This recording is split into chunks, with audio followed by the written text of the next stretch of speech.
안녕하세요. 저는 지금 한 광역시에서 20년째 미용실 운영하고 있는 두 아이 엄마입니다. 여기 맘카페 글들을 보니 시어머니와의 갈등에 대한 글들이 많은데요. 보다 보니 마음이 조금은 복잡해져 글을 올려봅니다. 저희 같은 고부지간도 있다는 걸 알려드리고 싶기도 해서요. 저는 남편과 오랜 친구 사이였다가 연애하고 결혼했어요. 국민학교 때부터 친구였고 같은 동네 살았기에 부모님들도 서로 알고 계셨죠. 저도 당시 남편 집에 자주 놀러가 밥도 많이 얻어먹었고 제 남편도 다른 친구들과 어울려 다니며 저희 집 자주 왔어요. 그러다 사춘기 되어 학교 때문에 잠시 떨어져 있다가 성인이 되어 만났는데 서로 사랑이 싹 터 연애를 하고 조금은 이른 나이에 결혼을 하게 되었죠. 저는 그때 정말 아무것도 모르고 결혼한 거나 마찬가지였어요. 지금에야 정보도 많아지고 인터넷도 발달되어서 시댁에 대한 각종 썰들을 미리 알고 시집살이에 대한 예방도 어느 정도 해갈 수는 있지만 당시에는 솔직히 시어머니에게 찍소리도 못하고 사는 게 대다수였죠. 지금 생각하면 저는 정말 운이 좋은 거였습니다. 아무것도 모른 채로 시집간 그 집은 최고의 시댁이었으니까요. 어렸을 때부터 서로 알고 지냈다고 했잖아요. 맞아요. 저희 시어머니는 제가 어렸을 때부터 저를 정말 예뻐해 주셨어요. 남편한테는 형이 하나 있어요. 저희 시어머니한테는 아들만 둘 계신 거죠. 그런 집에 제가 종종 놀러 가면 딸 하나 생긴 것 같다고 저를 어찌나 좋아해 주시던지요. 그 비싼 바나나도 저한테 가끔씩 내어주실 정도로 저는 어릴 때 시어머니께 큰 사랑을 받았습니다. 그 사랑은 지금의 남편과 연애할 때도 계속 주셨고요. 저도 시어머니를 아주 어릴 적부터 제 친엄마만큼 따랐습니다. 시어머니가 당시 옆 공터에 한 10평 정도 텃밭을 일구고 계셨는데 제가 일요일 아침마다 일찍 일어나 그 텃밭에 놀러가 일을 자주 도왔던 기억이 납니다. 한 국민학교 3학년 때부터 6학년 때까지 당시 아줌마라고 불렀던 저희 시어머니가 너무 좋아서 옆에서 제잘제잘 대면서 잡초를 뽑고 가지치기를 배우면서 곁에 있었습니다. 시어머니는 당시 아들들 모두 귀찮다는 이유로 텃밭일 도우러 나오지도 않고 일요일 아침마다 만화 영화 보면서 이불 밖으로 나오지 않았는데 저는 생글생글 웃으며 조그마한 게 옆에서 말동무를 하니 얼마나 예쁘셨겠어요. 그래서 저 준다고 일부러 멀리 시내까지 나가 귀한 떡도 사오셔서 참도 내어주시고 가끔 텃밭에서 벗어나 꽃 구경도 하러 냇가도 산책하곤 했네요. 제가 중고등학교를 다른 지역으로 가게 되어서 잠시 떨어져 있긴 했지만 종종 본가에 왔을 때도 일부러 시간을 내어 아줌마, 그러니까 저희 시어머니를 보러 남편 집에 갔었습니다. 그만큼 저는 시어머니랑 아주 예전부터 참 각별한 사이였습니다. 제가 남편과 연애할 적 잠시 급성 간염을 앓아서 많이 아팠던 적이 있습니다. 당시 간 수치가 어마어마하게 올랐고 지금에야 약이 좋아 입원하면 바로바로 내려간다지만 제가 입원했던 그 당시만 해도 그렇게 의술이 좋지 않았고 간 수치가 너무 오르면 사망하는 사례도 많았던 급성 간염이었어요. 제가 온몸이 노래져 병원 침대에서 정신 못 차리고 있을 때 제 모습을 보고는 다리에 힘이 풀릴 정도로 깜짝 놀라시며 저희 부모님보다 더 오열하시군 의사 선생님께 저 좀 살려주라고 옷 붙잡고 우셨던 시어머니셨습니다. 그리고 저는 다행히 좋아져 퇴원했는데 시어머니가 아직 며느리도 아닌 저에게 간에 좋다는 가시오가 피며 헛개나무를 질 좋은 걸로 가득 구해서 저에게 보내시더라고요. 한번 간염 앓으면 계속 피곤하고 힘들어 할 수 있다며 저를 정말 친딸처럼 보살펴 주셨습니다. 그렇게 저는 시댁에 대한 두려움이라고는 개미 눈곱만큼도 없는 상태로 지금의 남편과 결혼하게 된 것이죠. 그것도 아주 자연스럽게 말이에요. 결혼한다고 했을 때 시어머니가 하신 말씀이 생각납니다. 이제 정말 가족이 됐으니 마음껏 잘해줄 수 있어 좋구나. 그동안은 더 해주고 싶어도 내가 명목이 없어서 덜 해줬다. 이제는 정말 내 딸이 되어 내가 아주 행복하다. 하곤 눈물을 훔치셨던 시어머니였습니다. 그 모습에 저도 덩달아 눈물이 났죠. 그렇게 행복도 잠시, 시아버지가 불의의 사고로 정말 갑자기 돌아가시게 되었습니다. 너무 힘들어 하셨던 시어머니라 제가 먼저 합가하자고 의견을 드렸어요.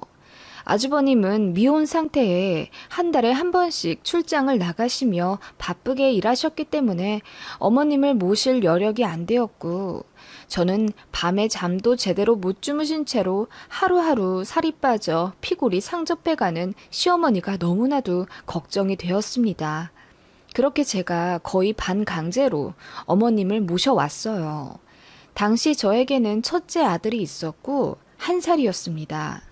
어머님은 손주 재롱과 육아에 정신이 없으셨고 저도 어머님을 웃게 만들기 위해 부단히도 노력했네요. 남편도 참 효자에다 저희 친정부모님도 같이 단풍 구경이나 서해안에 왕새우 먹으러 가자는 핑계로 시어머님을 자주 불러내어 가족 나들이를 가곤 했습니다. 그렇게 어머님은 점점 표정이 밝아지셨고 배우자 잃은 슬픔을 극복하셨어요. 어머님께서 다 제 덕분이라고 하시며 제가 복덩이라고 항상 저를 추켜 세워주시며 아껴주셨습니다. 저도 어머님 모시고 살며 단 한 번도 합가를 후회한 적이 없습니다. 저희에게 어느새 둘째 아이도 생겼고 저도 제 이름으로 개업한 미용실이 잘 자리 잡을 동안 남편과도 참 많은 에피소드가 있었습니다. 평범하다면 평범하겠죠. 사랑으로 결혼했던 저희지만 누구나 그렇듯 사소한 것으로 부부싸움을 종종 했고 어머님께 티 안 내려고 해도 눈치가 귀신 같은 어머님은 남편을 혼내며 저에게 무조건 사과하라고 하셨습니다. 남편은 투덜대면서도 어머님 말을 들으며 저에게 못 이기는 척 사과했고 저는 그런 모습이 웃겨서 풀리고 말았습니다. 그리고 저는 그 힘으로 가족에게 더 열심히 헌신했고 미용실 일도 코피가 날 정도로 성실하게 운영했습니다. 남편과 저희 힘으로 어느새 40평대 아파트도 장만했고 어머님 방도 따로 만들어 드릴 정도로 저희는 많이 성장했습니다. 그러다 보니 저도 이제는 차를 좀 끌고 다니고 싶더군요. 그동안 동네 장사만 했었고 남편이 거의 운전하며 생활하다 보니 저는 차가 필요 없었거든요. 그런데 아들놈들이 많이 크고 나니 가고 싶다는 곳도 많아지고 미용실에 스태프들이 많아져 원장인 저는 시간이 좀 남다 보니 이제는 운전을 하고 싶더라고요. 그래서 시간을 내어 면허를 바로 땄습니다. 저희 남편 차는 K사에서 나온 국산차 카니발입니다. 그 차를 몰려고 하니 솔직히 커도 너무 크더라고요. 저희가 대가족이라 패밀리카를 큰 차로 산 이유가 있는데 저까지 그걸 몰려고 하니 좀 부담스러워서 새로 차를 산다고 알아보다가 처음엔 경차를 타려고 했는데 시어머니가 반대하시더라고요. 돈을 대줄 테니 좋은 차로 사라고 하셨습니다. 저는 굳이 시어머니 돈을 받으면서까지 차를 사고 싶진 않았죠. 그때 남편 친구가 자기가 타고 다니는 아우디를 저에게 헐값에 넘길 테니 사라고 하더라고요. 남편 사업하면서 알게 된 친구였고 차가 3대나 있는 나름 부자였습니다. 아우디가 지겨워져서 파는 거라며 겨우 3년 된 거에다 키로수도 적으며 상태도 좋고 고장 한 번 안 난 거라며 아는 사람이니 중고 시세에 60%만 받겠다며 제안하더라고요. 남편과 차 좀 둘러보다가 바로 수락했습니다. 처음부터 외제차라니 조금 부담스럽긴 했지만 중고차이고 게다가 가격도 싸게 샀으니 거의 국산차 가격이나 마찬가지였거든요. 그렇게 차를 인수했습니다. 그런데 제 차를 보는 시어머니 표정이 좋지 않았어요. 보자마자 인상을 찌푸리시군 꼭 이 차여야 했냐며 탐탁지 않아 하셨죠. 어머님, 왜 그러세요? 차가 마음에 안 드세요? 아, 마음에 안 든다기보다는 됐다. 이러시며 말씀을 아끼시더군요. 이러신 적이 거의 없으신 터라 좀 의아하긴 했지만 새 차가 생긴 설렘에 그마저도 잊혀지더군요.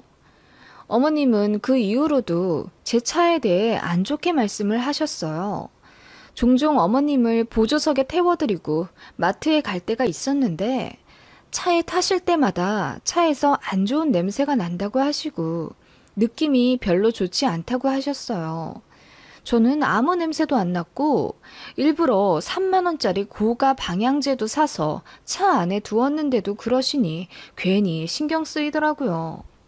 거의 한 달 내내 그러시고 차에 대한 이야기만 나오면 웃다가도 바로 정색하시던 시어머니였습니다. 그러니 저도 기분이 상하지 않을 수가 없었어요. 분명 좋은 차 타라고 먼저 권하신 어머님이 정작 제가 남편보다 더 좋은 외제차를 끌고 다니게 되니 마음이 안 좋으신 걸까 싶더라고요. 남편에게 조심스럽게 말하니 남편이 본인 어머니가 그럴 리 없다. 예전부터 알지 않느냐. 나보다 당신을 더 좋아한다며 그런 생각하지 말라고 했죠. 저도 그냥 애써 생각하지 않으려 했지만 어머님이 어느 날 이러시더군요. 애미야, 그 차 꼭 타야겠냐? 네? 어머님, 왜 그러세요? 저번부터 제 차에 대해 계속 안 좋게 말씀하시고 저 서운하려고 해요. 저도 꽁에 있는 성격은 아니라 바로 어머님께 서운하다고 말했더니 처음으로 화를 내시더군요. 그 차는 아닌 것 같아. 다른 차를 다시 사는 게 어떠냐? 어머님, 왜 그러세요? 좋은 차 타라고 하셨잖아요. 어머님, 솔직하게 말씀하셔도 돼요. 제가 그이보다 좋은 차 끌어서 마음이 안 좋으신 거예요? 뭐? 내가 그럴 리가 있겠니? 어떻게 말을 해도? 하시며 어머님이 노발대발 화를 내시군 방에 들어가셨습니다. 어머님께 그렇게 혼난 적도 처음이었고 저도 너무 당황스러웠습니다. 제 친한 친구들도 제가 시어머니와 그렇게 애틋한 사이인 걸 알기에 제가 이번 일에 너무 상심해서 친구들에게 고민을 털어놓았더니 시어머니도 시자는 시자라 아들보다 좋은 차 끄니 내심 속이 꼬여서 그러시는 거 아닐까 하더라고요. 친구들 말에 우리 어머님은 그럴 리가 없다고 단 한 번도 시자짓 하신 적이 없다고 손을 내저으며 반박했지만 돌아오는 길에서 내심 마음이 착잡하더라고요. 정말 우리 시어머니가? 하는 생각이 꼬리에 꼬리를 물고 저를 괴롭히기 시작했어요. 그 일이 있고 난 며칠 후 어머님이 오늘만 남편이랑 차를 바꿔 몰고 가라고 하시더군요. 저는 그날 본부에 일이 있어서 차를 끌고 가야 했는데 갑자기 큰 카니발을 몰고 가라고 하시니 당황스럽기도 하고 정말 내가 외제차 끌어서 기분이 나쁘신 게 맞나 보다 하는 생각에 저도 화를 내버렸습니다. 어머님, 제가 외제차 끄는 게 기분이 나쁘시면 처음부터 그렇다고 하시죠. 저도 정말 서운해요.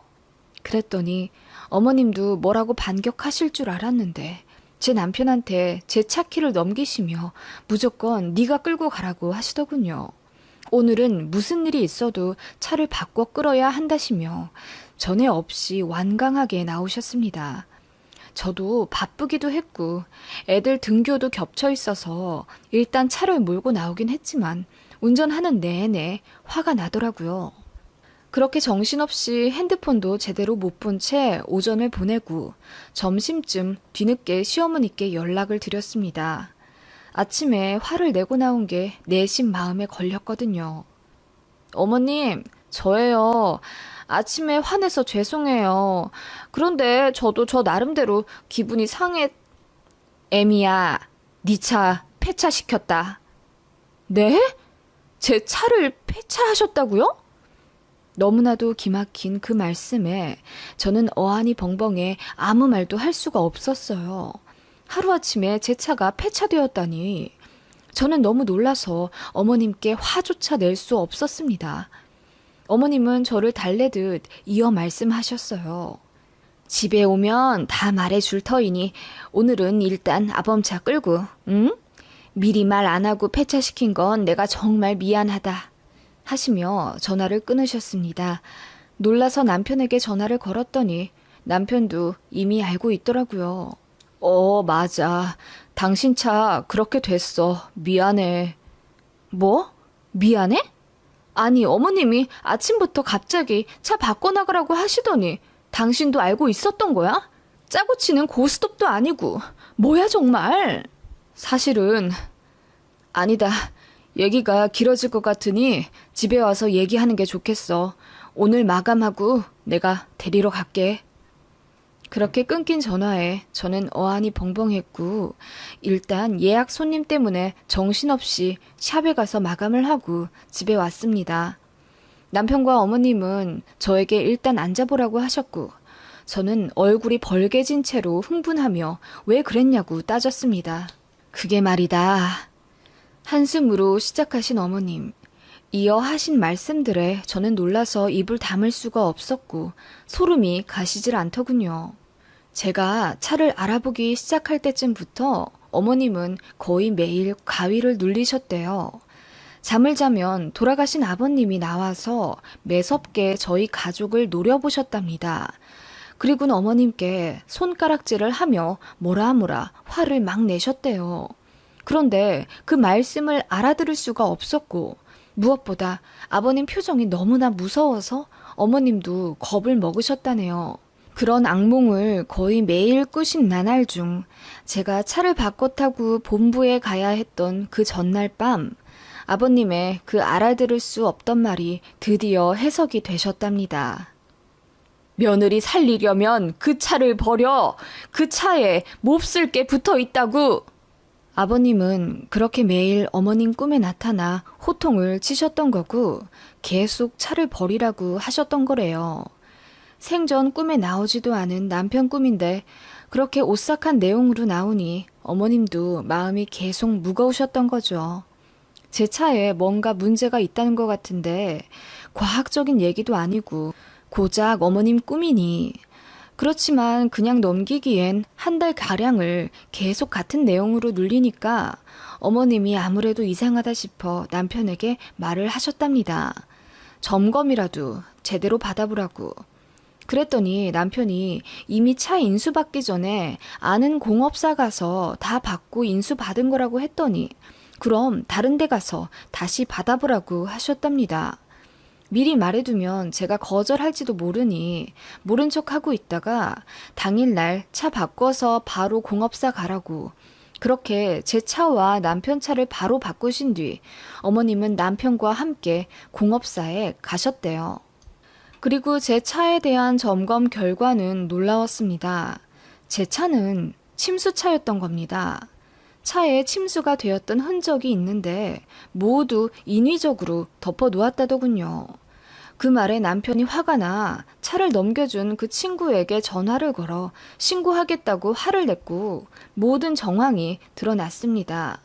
침수차가 맞으며 그 사실을 숨기고자 아는 공업사에 뒷돈을 주고 정상 차량인 것처럼 말해달라고 부탁했답니다. 그래서 인수받기 전 최종 점검에서 아무 이상 없는 걸로 저희는 들은 거고 더 놀라운 소름 끼치는 사실은 그 차에서 사망자가 나왔다는 겁니다.